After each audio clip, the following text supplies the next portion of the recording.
So I had like very little bit of the heavy cream left, so I mixed in some little bit butter, a little bit heavy cream, a lot of garlic, and just boiling some linguine. We'll add that to that.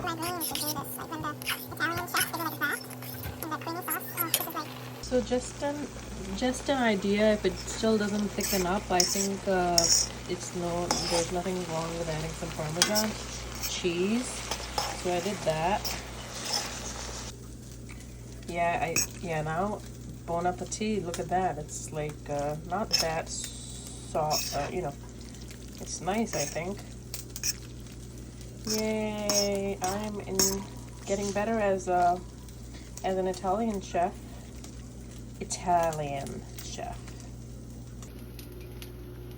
Mmm.